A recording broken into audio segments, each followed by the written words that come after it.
인게이지 해야 된다. 그 말이 아주 많이 유행됐는데, 쓰였는데, 이 인게이지란 말이 사실 인게이지먼트 하면 우리 약혼도 인게이지먼트라고 그러죠. 약혼. 그죠? 그래서 이거를 표현을 하는데 어떻게 해야 될까? 그 관여 정책, 관여한다고 그러면은 이게 좀 간섭하는 것 같고, 또 포용한다 그러면은 그냥 마구 그냥 의리광 받아주고 포용해 준다고 그러면 이게 아주 복잡한 겁니다. 그래서 그 안을 가지고 갔더니 대통령께서 관여다 포용이다 이거 잘 알아듣겠나? 햇볕 정책으로 합시다. 줄 딱 끊고 햇볕 정책으로 합시다.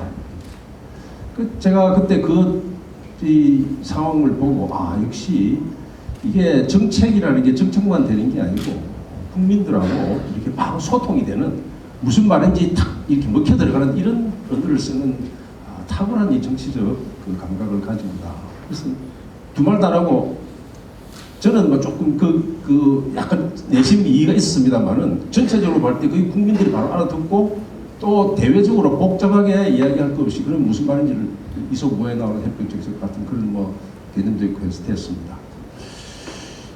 그래서 저기 햇볕 정책이 이 이름을 장명하는 순간에 현장에서 모시고 있었는데 그로부터 한 7년이 지나가지고 제가 이 북경에서 열린 육자회담 수석대표를 했는데 그때 뭐 지금은 뭐 사람들이 별로 생각을 하지 않습니다만은 육자회담 9.19 공동성명이라는 걸 채택을 했습니다. 그래서 그 공동성명이 전 세계적으로 환영을 받고 이럴 때 그걸 마친 다음에 김대중 대통령님을 찾아뵀어요. 그 결과 이런 거 가지고 좀 채택이 좀 지난 다음에 그랬더니 대통령이 지금도 뭐 생생합니다만은 자신이 평생 이렇게 추구해오던 한반도의 평화, 통일 그리고 동북아의 안정 이런 것에 대해서 그냥 남북 이야기나 국내적 이야기가 아니라 국제적으로 합의한 중요한 문서이니까 앞으로 우리나라가 이 합의가 꼭 이행이 되도록 해야 될 것이다. 이렇게 강력하게 당부를 하셨습니다. 동교동에 이제 그 거실에서만 뵙고 그런 이야기입니다. 정말 이제 지당한 이 말씀이었는데, 근데 뭐 이제 아시다시피 그 9.19 공동성명이라는 게 대통령님이 생각하시는 한반도에서의 적극적 평화의 개념에 있다고 보거든요. 서로 평화적으로 공존하고 또 가까이 가다가 이제 때가 되면은 상징이 되면은 통일을 가고 이런 이제 적극적 평화의 개념으로 이걸 생각을 하시고 당연히 북한은 핵을 포기하고 미국과 일본은 북한하고 수교를 하고 또 남북한 간에를 포함한 6.25 참전 국가들을 다 포함해서 이 평화체제를 만들고 북한에 대해서 경제개발 지원을 하고 또 동북아시아에서 여러 나라들은 다자간 안보체제 이런 걸 만드는 거였기 때문에 이게 이제 적극적인 평화의 구상이고 김대중 대통령이 늘 주장하시는 그의 한 핵심 부분인데 그런데 이제 시간이 지나서 지금 그 모든 것이 지금 다 뒤로 넘어갔습니다. 북한이 핵국가가 되어버렸고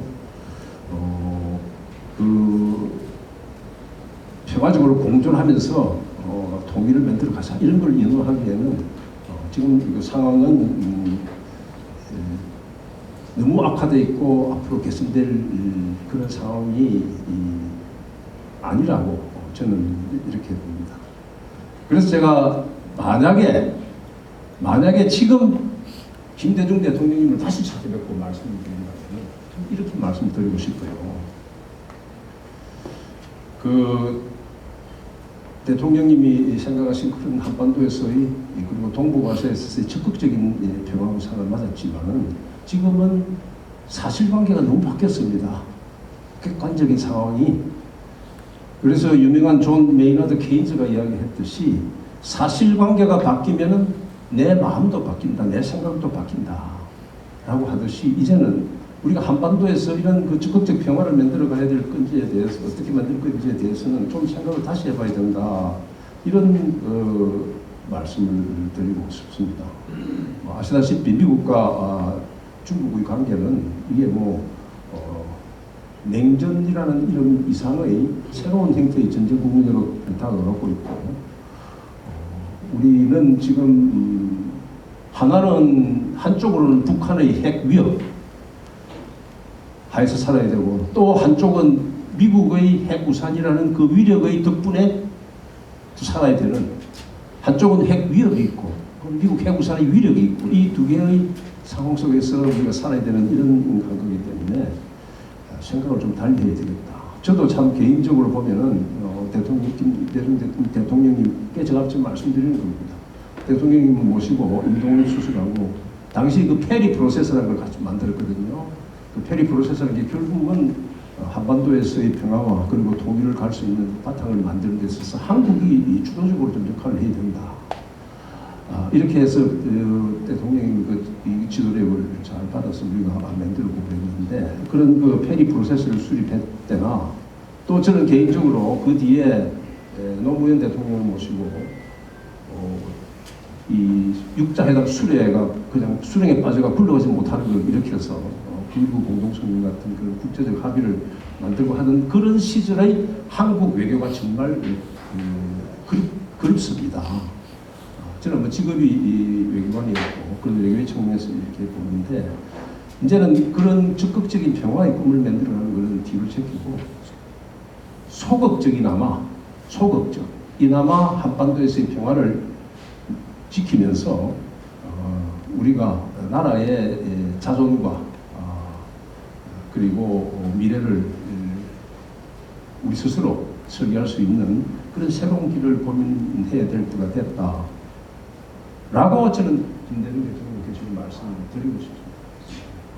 근데 이런 고민을 염두에 두고 오늘 제가 오후에 학자들도 토론하시고 하니까 몇 가지 화두를 좀 던지고 싶습니다. 어느 나라든지 아까 우리의 자화상도 말씀하셨는데, 나라의 자화상이라는 게 우리나라가 민족 통일을 통해서 진정한 자주 독립을 달성함으로써 당당한 위상을 구사하는, 이게 우리가 그리는 자상 아니겠습니까? 당연히 잘 살고 인권이 존중되고 민주적이고 환경이 보존되는 그런 국가라는 기본 요소에 추가해서 말씀이죠. 그래서 우리는 이걸 통일을 국가의 야망, 또 통일 한국을 민족이 회복해야 될 국가적 정체성, 이런 걸로 간주하는 것을 너무나 당연시 하고 있습니다. 그런데 분단이 된 77년이 지난 지금 와서 보면은 우리는 그 통일이라는 국가 목표는 있었지만은 그 목표에 도달할 수단을 찾지 못했습니다. 수단을 만들지 못했습니다. 흔히 이런 말을 합니다. 수단이 없는 목표는 허상이다. 수단이 없는 목표는 허상이다. 그래서 우리가 지금 그동안에 이런 허상을 향해서 계속 흘러왔는 게 아닌 건지, 그러면 이 허상이 정말 허상으로 날아가 버리지 않게 언젠가는 실상이 될 실제의 목표가 될 수 있도록 하려면 어떻게 되는 건지, 이런 것에 대해서 냉정하게 좀 생각을 해봐야 될 거다, 이렇게 되고 있습니다. 우리가 이 사실 77년이라는 분단의 긴 시간 동안 우리 남북간은 어떻게 됐습니까? 남북간은 점점 더 적대적이고 지금 또 이질적인 체제가 굳혀졌습니다. 그리고 통일을 할 수 있는 이 구심력, 이런 거는 약화되고, 통일을 막는 이 원심력, 주변 강대국의 이 힘의 분열, 대립이거는 더 강해졌습니다. 그래서 이런 상황에서 우리는 통일이라는 문제에 대해서는 조금 다시 생각을 해봐야 되겠다, 이렇게 이야기를 드리고 싶습니다.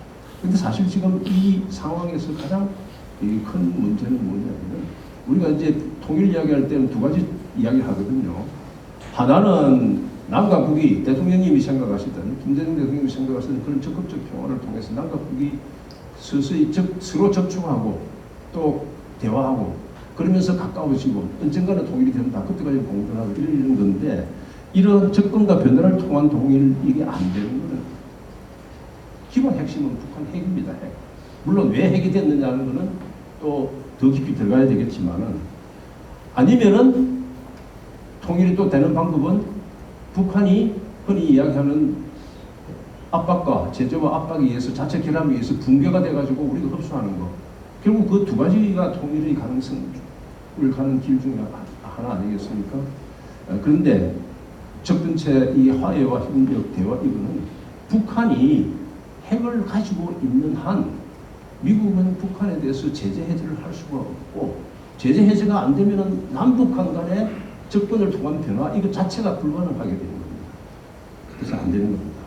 그 다음에 북한이 그럼 붕괴될 거 아닌가? 어젠가 어느 신문에도 보니까 뭐 북한은 계속 경제가 나빠져서 붕괴될 거다 이렇게 이야기하는데 북한이 경제가 나빠져서 붕괴될 거다라는 이야기는 지난 한 35년, 근 40년 가까이 해오던 이야기입니다.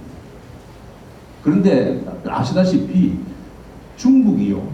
이게 옳고 그름의 문제가 이렇게 냉정한 국제 정세를 보면 중국이 북한이 붕괴되도록 내버려 두어야 될 만큼 약화된다면 모르지만 중국이 자기 목숨을 부지하고 있는 한 북한이 붕괴되도록 내버려 두지 않습니다.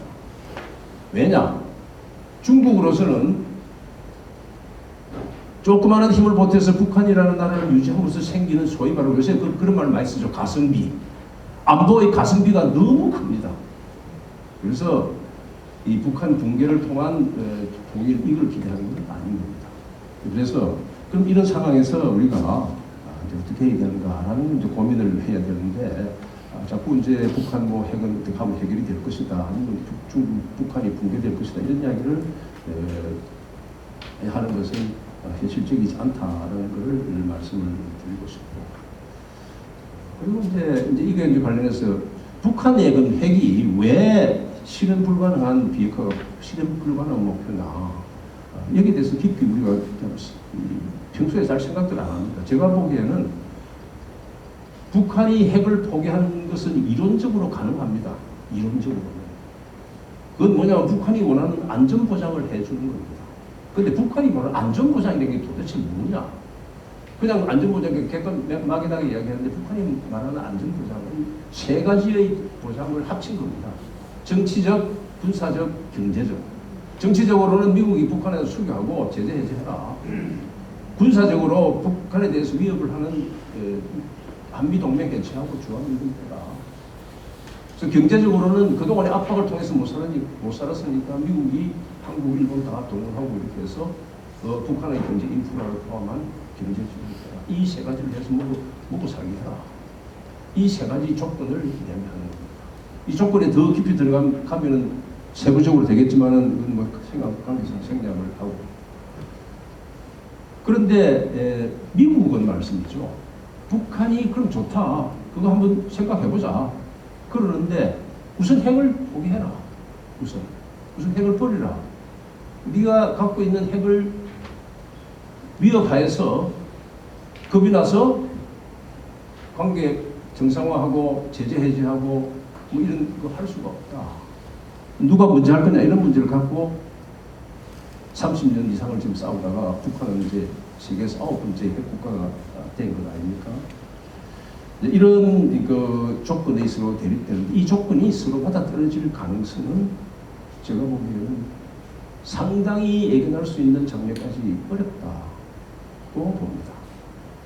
사실 김대중 대통령님 노벨 평화상 22주년 이 평화상 받으실 때 제가 외교부의 풍비국장을 하면서 여러 가지 이렇게 이제 행사나 이런 걸 관여했습니다만 여기에서 참 좀 그 뜻을 받아서 낙관적이고 좋고 희망적인 말씀을 드리면 좋겠지만은 희망으로 가기 전에는 우리 현실에 대해서 좀 냉정하게 봐야 그 다음에 우리가 꿈꾸는 희망이 현실이 될 수 있거든요. 그래서 지금 이제 말씀을 드리는 겁니다. 그래서 미국이 핵을 가지고 위협하는 나라의 굴복에서 정책을 조금이라도 바꾸는 이런 것은 미국은 2차 대전 후에 한 번도 한 적이 없습니다. 그래서 미국의 정책과 안전보장 없이는 핵을 할 수 없다는 북한의 이 주장과 이게 계속 대립되고 있고 북한이 이렇게 버틸 수 있는 배경은 뭡니까? 사실은 중국입니다. 얼마 전에 트럼프 김정은 만나고 하길래 트럼프와 김정은이 3번 만날 때 김정은은 시진핑을 5번 만났습니다. 5번.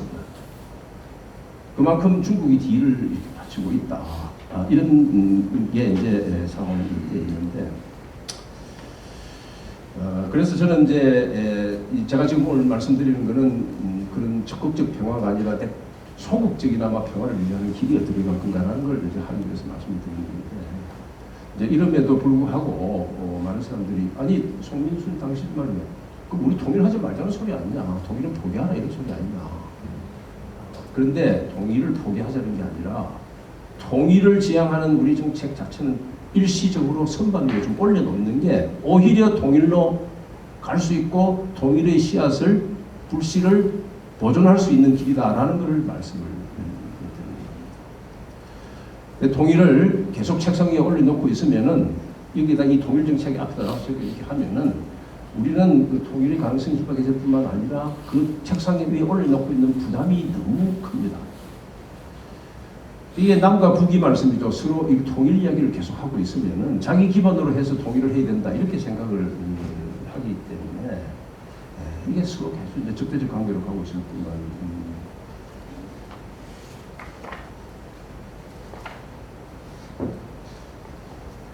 뿐만 아니라 이게 뭐 오히려 지금 상황처럼 또 호전적인 그런 상태로 갈 그런 가능성이 훨씬 많고, 그 남과 북을 말씀이죠.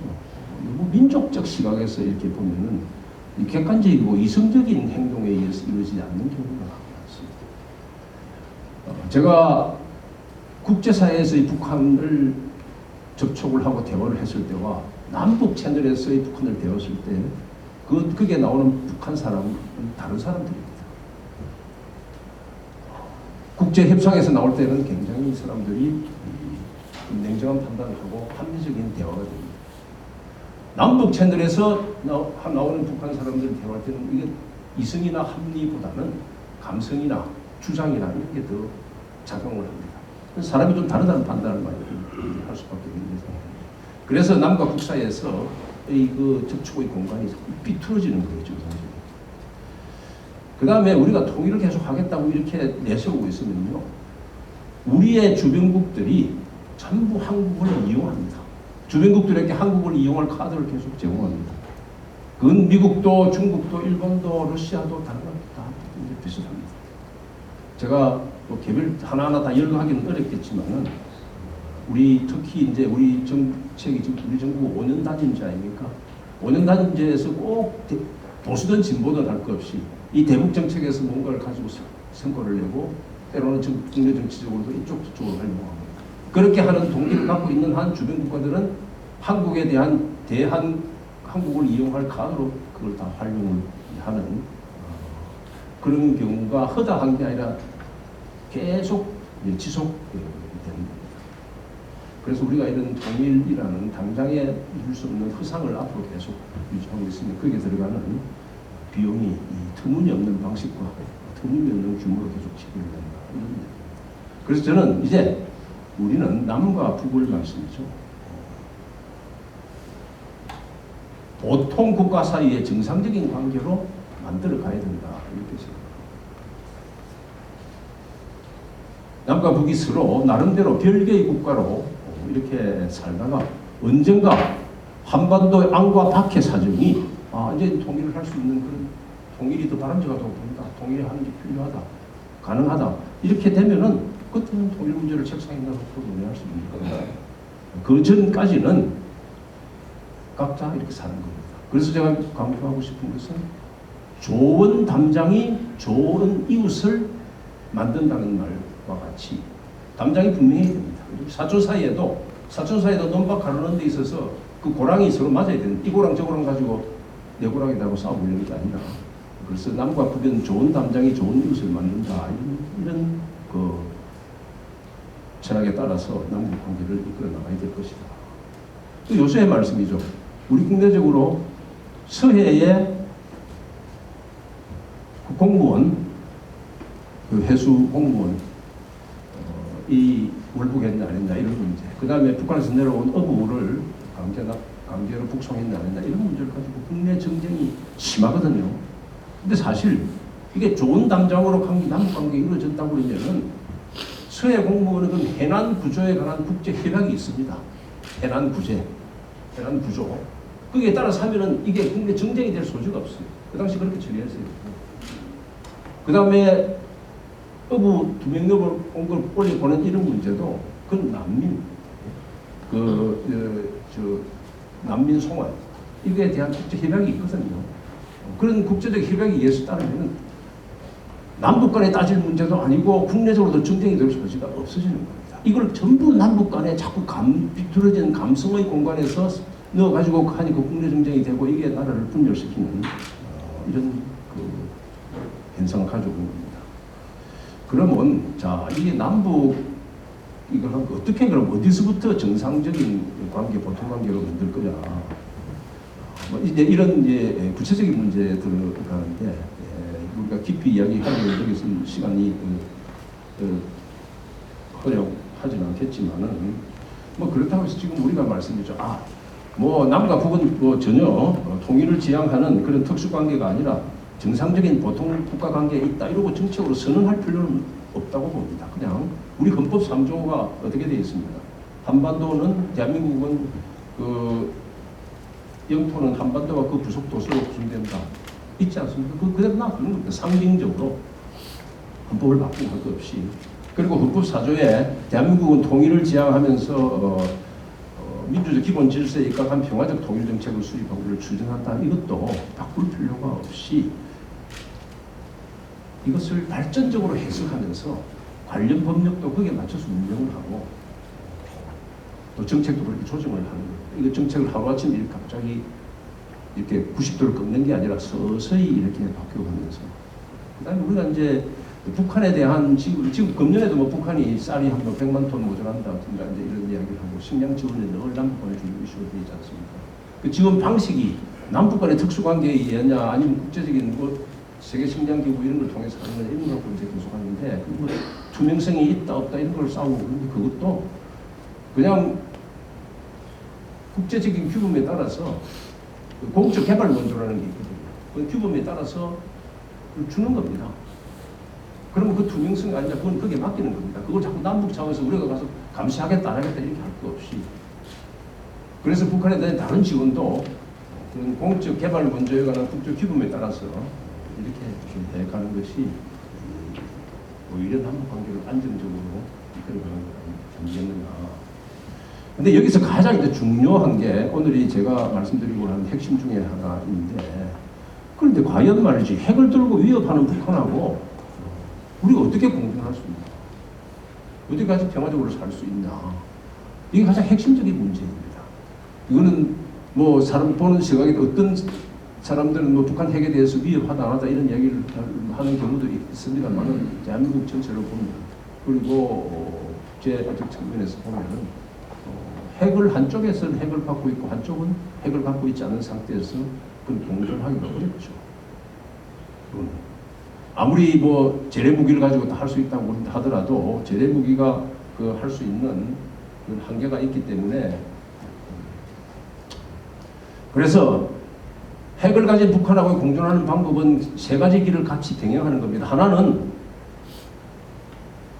너 핵 포기 안 할 거니까 버렸다 이렇게 할 거 없이 핵에 대한 협상은 계속 해야 됩니다.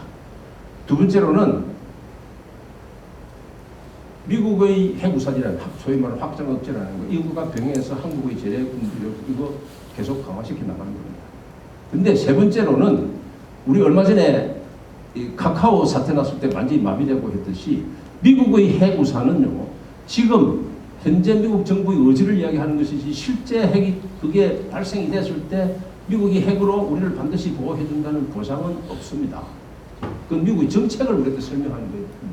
그래서 일본이나 독일이 하고 있듯이 여차하면은 지금 당장 핵무기를 가질 수는 없어요. 그건 굉장한 많은 부담을 져야 되기 때문에 여차하면은 핵무기를 가질 수 있는 문턱까지는 다 있는 상태를 가야 된다. 그걸로 가기 위해서는 뭐냐면은 한국이 우라늄 농축 핵을 무기를 만드는 방법은 두 가지 아닙니까? 하나는 우라늄을 농축해서 그걸 바로 핵무기를 만드는 거고 하나는 원자력 발전소에서 나오는 그 폐연료병을 다시 제철해서 만드는 플루토늄 탄인데, 플루토늄은 실험을 많이 해야 되고 복잡하기 때문에 그것도 필요하긴 합니다만, 우라늄 농축을 통해서 이거는 실험 없이 바로 할 수 있는 겁니다.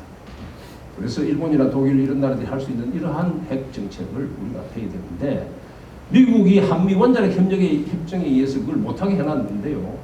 이게 이제 국가가 해야 될 일입니다. 그거는 이 우라늄 농축이라는 것은 소위 NPT 국제적 핵 비확산 협정에 위배돼서 되는 게 아니고, 그 NPT 체제 안에서도 우라늄 농축을 다 할 수 있습니다. 그쪽으로.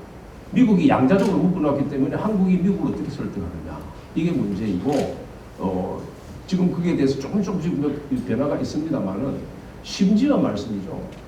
미국이 준적대적 관계에 있는 이란에 대해서도 3.67%까지 우라늄 농축을 합의를 했습니다. 근데 우리는 그거 안 하게 돼 있습니다. 왜냐? 한국이 하면은 북한에 대한 비핵화 명분이 없어지고 다른 나라를 자극한다. 그래서 다른 나라는 이미 다 자극돼 있고요. 북한은 이미 핵국가입니다. 그래서 그런 명분은 아니기 때문에 이 문제는 한국이 국내적인 여론이 결집이 되면은 그 미국이 금방이 어려울 것이다. 왜냐?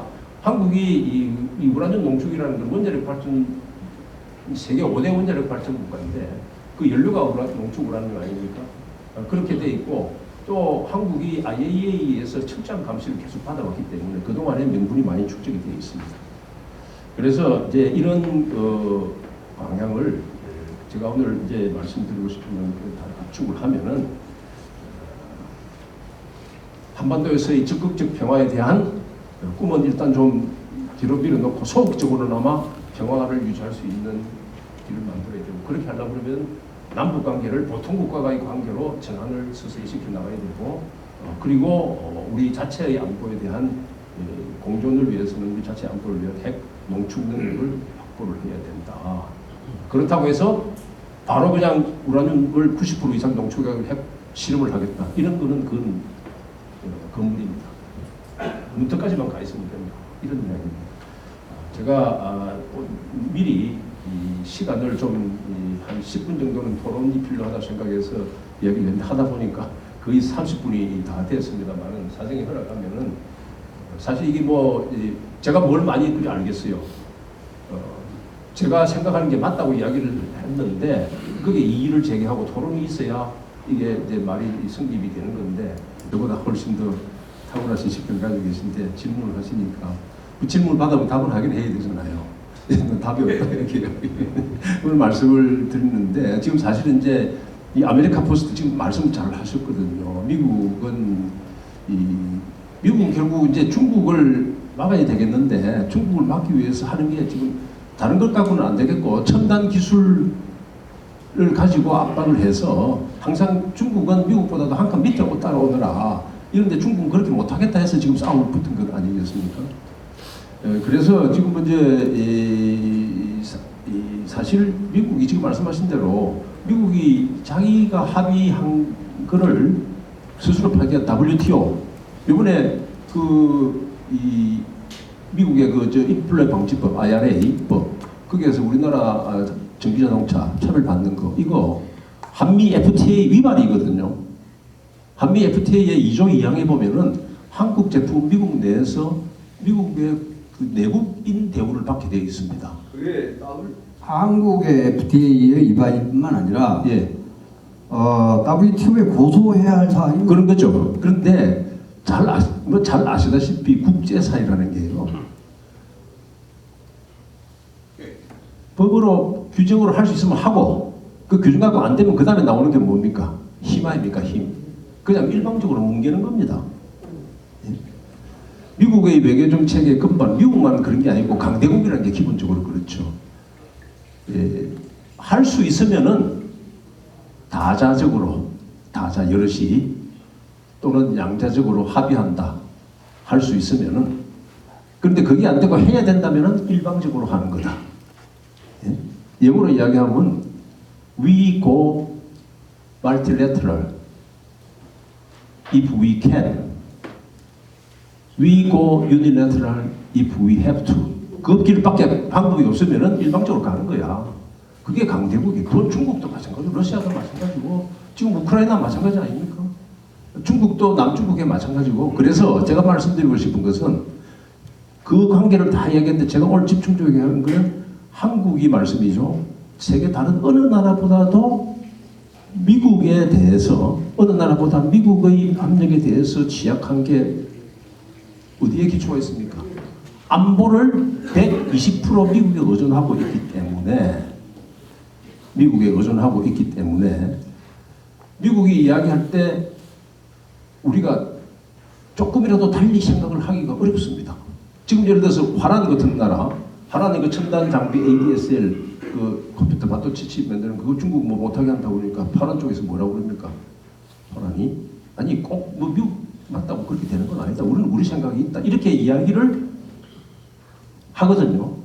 독일도 자기 경제적 이익이 있으니까 시진핑 3기 되자마자 제일 먼저 간 게 올라프 숄츠 독일 총리가 먼저 갔단 말이에요. 그죠? 독일의 경제적 이익 그만큼 자, 그 사람들은 자기들의 안보의 의존도가 한국이 미국에 대한 의존도하고 차이가 있는 겁니다. 그래서요. 그래서 이 문제를 제가 아까 이야기하는 우리가 북한하고 이렇게 공존을 하는 데서 첫째는 협상도 하고 그다음에 미국의 핵우산 우리 또 재래군비 의존하지만 세 번째로는 여차 안 되면 한국이 독자적으로 할 수 있는 내 스스로의 작지만은 미국이라는 큰 우산 말고 작지만은 내가 쓸 수 있는 우산을 준비를 해야 된다. 미국이 다 해줄 거니까 그냥 가만히 있으면 안 된다. 그게 지난번에 카카오톡 사고 난 거 있지 않습니까? 그거 확대 해석하면 됩니다. 그런데 카카오톡은 통신이 얼마 안 된 거지. 나라의 안보에 백업이 없으면은 안 된다. 이런데. 네, 장관님 지금 시간이 너무 많이 돼서 하나만 한 포인트만 더 말씀드리면은 그러니까 이 문재인 정부에서 한반도가 동북아시아에 있어서 조종자 역할을